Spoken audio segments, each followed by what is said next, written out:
Bangladesh leibak ta nongna khulai faiba luf ama wariba Kuki Chin National Front KNF na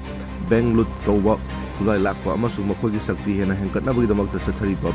lo na yadaba thabak thorom sing tingnaba luf asigi mathakta Bangladesh ki Rapid Action Battalion Bangladesh Army Border Guard Bangladesh amasung police na haukiba irai numittagi hawduna chatharakpa joint operation gi saruk ama waina ngarangsu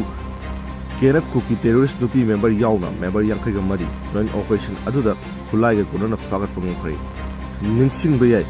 chathariba joint operation asi nongna khulai faiba luf ama wariba Kuki Chin National Front KNF na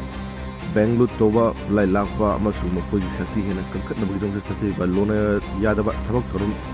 sing asina maram oiraga Bangladesh leibak tagi maru fangna muthatnabagidamagta